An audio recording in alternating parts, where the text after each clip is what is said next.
live in HD with coverage that's straight to the point. You're watching KWQC News at 10. He's home tonight after nearly an entire day trapped in one of the Maquoketa caves over the weekend. Emma Thompson and Logan Eliason were rescued from hundreds of feet underground. And today Logan sat down with KWQC's Bailey Dietz. Well, the two 20-year-olds from Port Byron had been in the caves before, and with the caves back open this year, their group of friends joined the many flocking there to do some exploring, but Eliason never expected the return to end up like this. Honoring those who served our country, that's what the Quad City Honor Flight is all about. And it's a big moment for the Honor Flight, and we are live at the airport tonight to bring it to you. Good evening, everyone. I'm Sharon DeRieg. And I'm Gary Mativier, and what an exciting night we have on tap. This is the first official full Korean War Veterans Honor Flight. And it is quite the night as the emotion is really building in this room right here, because this is such an important flight to so many Quad Cityans. And as you look around, you can see hundreds and hundreds of people are gathered here for this. This has been an incredible journey to get to this point. By years, and about 2,000 veterans will have made the trip to Washington, D.C. to see the monuments and memorials built to honor their sacrifice. The crowd gathered here tonight for this first ever full flight of Korean War veterans. Tonight, complete coverage from all the Honor Flight trips, including how area school kids are getting involved. We have it all covered from all angles for you here tonight on your News at 10. Sharon? KWQC was there today. Our own Gary Mativier is in Washington, D.C. with an opportunity to ask the president questions. Some of them from you, our viewers, but also got a behind-the-scenes look today. And that's where we find Gary tonight, live at the White House after a big day of tours and interviews and the president's call to action on tax breaks. Gary? Yes, Sharon, and no doubt both parties are putting everything they have into the swing states right now. In fact, cover of USA Today, Iowa, center stage once again in this campaign as they put a lot of resources into it. Now, we have been on the phone also today with the Mitt Romney camp throughout the day, and you just heard a couple of their comments saying President Obama's response to even more bad economic news is a massive tax increase. It just proves again that the president does not have a clue on how to get Americans working again and help middle class. So we really saw firsthand today as we worked our way through the White House this debate and this battle that is really going to come to a head in the next few weeks as well. But we also got a chance today to catch up with some of the highest level cabinet members, and we asked them your questions. Here is their reaction. Secretary, Iowa just got the one-year freeze on No Child Left Behind. Some teachers I've talked with say they feel that they've been handcuffed with the federal government getting more and more involved in the schools. What is the goal of the federal government with our schools? Well, that's the problem with No Child Left Behind. I think it was far too prescriptive top-down from Washington. So that's why we're providing increased flexibility. We've had a great working relationship with the state superintendent there in Iowa, Jason Glass, and his team. And this freeze gives the state a year to work through the issues, not have increased penalties. But we think the best ideas always come at the local level, not from us at Washington.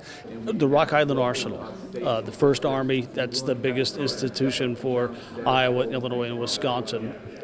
Where does that stand in terms of homeland security? How much do you rely on it? How much attention is the White House paying to the Rock Island Arsenal? Well, we look at all of the assets around the country, the arsenals, other critical infrastructure, things that we need to have as a nation to make sure we're prepared and can defend ourselves.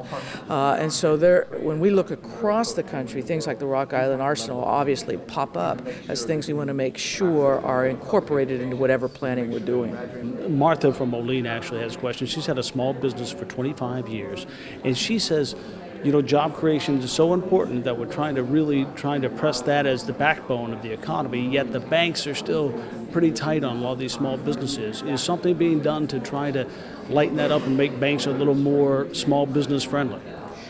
Absolutely. We are now working with banks all over Iowa and Illinois and the whole country to make sure that small businesses get access to capital. And in fact, we've had a lot of success. In both Iowa and Illinois, we had record years last year. And in the Quad Cities area, we actually did more than $30 million worth of loans into the hands of small businesses backed by SBA guarantees. But yet, despite all that, we are still hearing from a lot of small businesses that they are indeed struggling and having a hard time deciding whether to hire additional staff or not, or make capital improvements. Now, we have much more to come from the White House, including a sit-down interview with President Barack Obama, where we ask questions very specific to our area. And we'll have more for that as our live coverage from the White House continues. I'm Gary Mativier. Now back to you.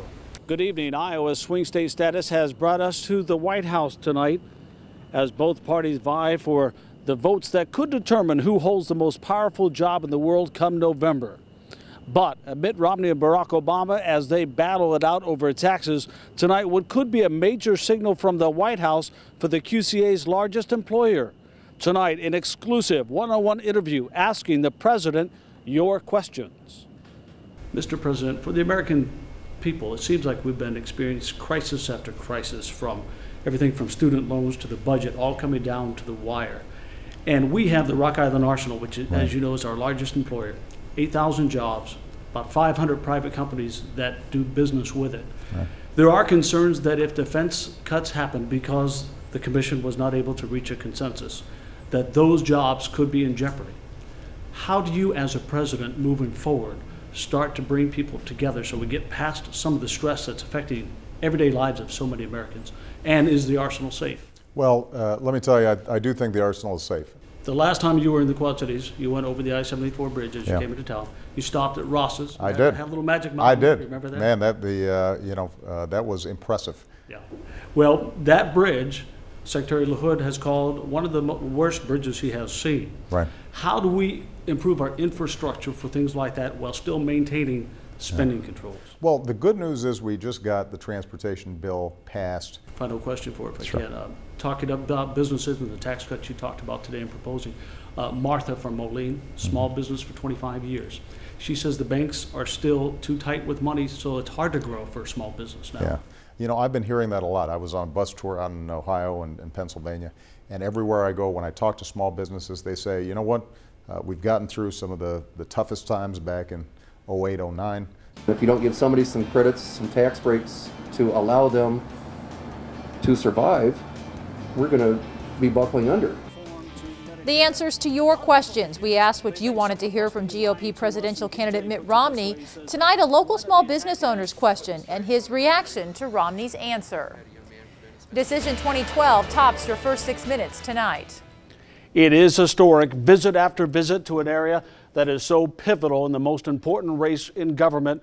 Which one of these men will be the next president? We could be deciding that, and they know that. That is why last month, President Obama invited us to Washington, D.C. for an exclusive interview and behind-the-scenes look at the White House. Now, his Republican rival, Mitt Romney, agrees to talk one-on-one. Both interviews have one common goal: to let you, our viewers, get the chance to have your voices heard by the men who hope to lead our nation for the next 4 years. Tonight, it is Mitt Romney's turn to answer your questions. Rick from Davenport has a small business, and he wants to know, beyond the words, what is someone going to do to actually stand up for the backbone of this country, which is the small business that he says the middle class and small businesses are paying for just about everything in this country. Well, he's right. There are a very small number of businesses and people that are paying the lion's share of all the burdens of the country. We are seeing an unprecedented amount of campaign ads in this area, being besieged from everything from welfare reform to Medicare. A lot of people are confused. They think someone must be lying to us, and DJ puts it this way. He says, when are the attack ads actually going to give way to some positive ads with some significance? Well, I think you're going to find from my campaign that our ads focus on distinctions between myself and the president on policy issues. You were talking about the military today, and Fred Liu is a veteran, and he wants to know what you are specifically going to do to make our military ready for anything that may come our way. Well, first of all, I would not do what the president's doing, which is cutting some $1 trillion from our military over this decade. The question about small businesses and taxes came from one of our viewers. Rick from Davenport submitted the question, hoping to hear Mitt Romney's position on the issue. KWQC's Erica Cervantes spoke with Rick and joins us with more. Sharon, Rick Piot owns Rick's Wreck Repair in Davenport. He's been in business for 7 years and has worked out of this building for 3 years. Rick submitted his question because he wants answers about how small business owners like himself can continue to do business during these tough economic times. Uh-oh, no, no, no! No! We have breaking news off the top at 6 tonight. A deadly plane crash at the Quad City Air Show. Police say the pilot of one of an L-39 Albatross jets was killed. Now, the plane started by flying in formation. Then there they are in formation. Then you can see they separate. The two in back veer off into something called a split break. You can see it appears the plane on the bottom right of your screen. Well, it appears to be flying just a little too low. Moments later, this is what the crowd saw. A huge fireball and black smoke just filling the sky. Good evening. I'm Elizabeth Goodsit. It is a story we first brought you early this afternoon. Tonight, we have team coverage. KWQC's Jonna Clausing live at the airport. KWQC's Mark Stevens joins us now live from Davenport in the crash scene. And Mark, what's the latest? Elizabeth, police and FAA officials are currently placing flags out in the debris field, marking out places where wreckage is currently sitting. It's about 200 yards in that direction, sitting in an alfalfa field. Now, police tell us that the jet involved was in a 45-degree bank when it failed to pull out and crashed. The single pilot of that plane was killed in the crash. Now, the FAA was already at the air show when the crash happened. After that crash, air show officials asked people over the loudspeakers to turn in any video they had of the crash to help with the investigation, and the air show says a dozen people volunteered their video. Now, the debris field is several hundred yards long and is at least 75 yards wide, and police say they will be here all night. Just going to probably maintain a perimeter so that we don't miss anything for tonight, and probably end up maintaining that all night long and then continue until the morning. Now, investigators will walk shoulder to shoulder through that debris field tomorrow, gathering the wreckage of the aircraft. They'll take those pieces to a hangar to continue their investigation and determine the cause of this crash. Reporting live in Davenport, Mark Stevens, KWQC, TV6 News. Mark, thank you. Now, we want to show you where that plane crash happened. It was here in an alfalfa field, and it's not far from the Flying J in Davenport. Hundreds of people were gathered at the Quad City Air Show, though, when this happened. And you can see that is where they were sitting, all of those who attended the event, witnessing the crash there. Now, KWQC's Jonna Clausing was at the airport at the same time as well, and she joins us now live from the airport. And Jonna, what can you tell us? Obviously not what people thought they were going to see.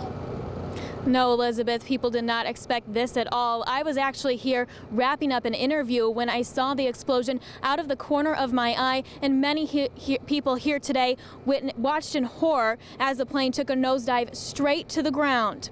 This is video prior to the crash. Families here enjoying the show with their eyes to the sky, watching these planes do their tricks and flips, the rain not stopping them from having a family fun day. Now, that's a story we thought we would bring you today, but things soon turned tragic. You can see here we captured the aftermath of the crash, this heavy smoke on camera. Meanwhile, spectators looked on, visibly shaken up about what they just witnessed. We thought it was going to pull back up, and it didn't, and you just saw the explosion and the fire, and it's just horrible, really. It happened, and you just thought it could have been part of the show, but it really is not. It's one of those things where it catches you off guard, and your thoughts are just with the pilot and his family, and everybody here, I believe, is thinking and hoping the same thing, just that hopefully he's okay. We're all a little disturbed that we didn't see an eject, we didn't see a shoot. No word yet on what caused the crash, but airshow officials say weather was not a factor. We'll have a little bit more on that coming up later in the newscast. Elizabeth. Jonna, thank you. We want to now give you a look at what a typical split formation or break formation is supposed to look like. Now, this is video from the Hopper flight team's website. 4 planes, though, instead of 3. You can see the lead plane continues to move forward while the planes in back split off in different directions. They are then supposed to regain altitude, continue flying on. We are told that is not what happened in this case. The L-39 Albatross jets are single-engine jet trainers. The planes are built in Czechoslovakia. Design began in 1966. They're used by Russian and other air forces for light attack and reconnaissance. The team's website says the performance planes have a max speed of 485 miles per hour and can reach a ceiling of nearly 38,000 feet. There are believed to be 220 L-39s actively flying in the U.S. alone. This morning, many of us across QCA and the country are remembering Glenn Smith, the pilot who lost his life this weekend when his plane crashed at the Quad Cities Air Show. KWQC Amber O'Brien is live from the crash site right now. And Amber, out of respect for the fallen pilot, the show did continue yesterday.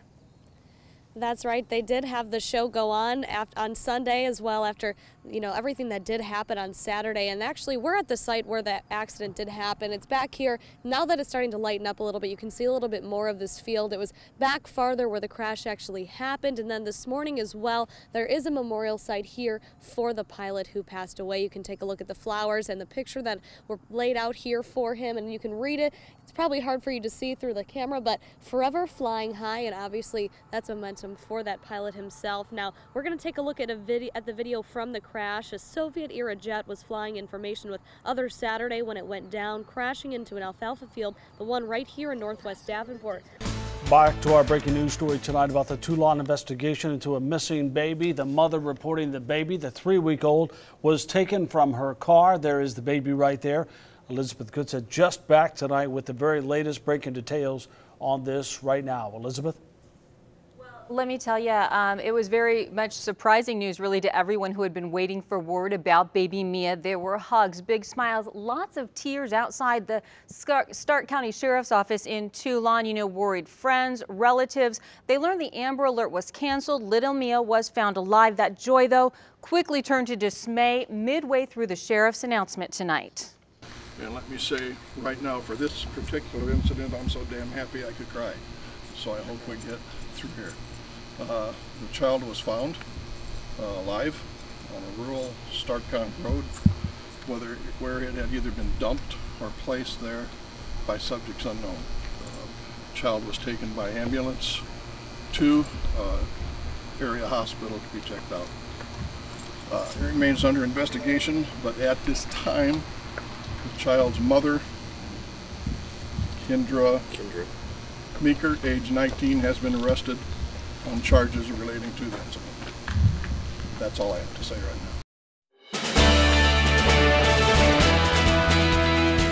now. It has been a long, expensive, and intense journey on the campaign trail. Months of battling for your vote, and it all comes down to this: Election Day, casting your ballot, your decision on the future of this country. We are following the races tonight. Complete KWQC team coverage in both Iowa and Illinois, from congressional candidates to issues on the ballots, the impact of redistricting, and voter turnout. Decision 2012 is here, and it tops your news at 5. Good evening, everyone. I'm Sharon DeReek. And I'm Gary Bativier. It is one of the closest and most expensive presidential elections in history. President Barack Obama and former Massachusetts Governor Mitt Romney and their backers have spent $1 billion to make their case. Now you, the voters, decide. From the presidential race to some hotly contested local races, local voting locations are keeping very busy today. We begin our coverage tonight with KWQC's Elizabeth Goodset, who is live in Rock Island with a look at voter turnout so far. Winter doesn't officially start until tomorrow, but this winter storm is hitting the QCA and hitting hard tonight. The first snowstorm of the season. Snow has been coming down for hours, blowing winds, dangerous driving conditions out there right now. Complete team coverage tonight from Illinois and Iowa. We have our crews all over the QCA keeping you informed. Following the developments of this storm, as we have been all week long, Teresa Bryant, Eric Maitland, both here tonight. Let's start tonight with very latest at 5 on the forecast. Eric Maitland. Well, the back edge of the snow is already showing up on our Doppler radar. You can see that now. Let's check in with Teresa Bryant live outside the studios right now with a look at Brady Street Hill, and always a tough spot for drivers. And you're in a tough spot with all this wind and snow driving right in your face, Teresa. Okay, ever since the blustery conditions and the changeover took place about 10:30 this morning, we've been seeing miserable conditions across the region, as you can see. KWQC's Mark Stevens is actually out there with a unique approach to the storm tonight. We're going to look at this in real time as he takes us actually on the roads to show us what those conditions are. Mark? Gary, we've been cruising along John Deere Road here, and we're averaging about 25 miles in a 55-mile-per-hour zone. Mark, exactly, we're seeing the same things you were just talking about. City traffic, very different from county traffic. And take a look, this is rush hour here on River Drive in Moline, right at the I-74 ramp. Well, Elizabeth, we're here at the intersection of Kimberly and Brady, of course, one of the busiest intersections in the entire Quad Cities, and it is slow going here. People are being very cautious. They're going very slow, especially when they take their turns.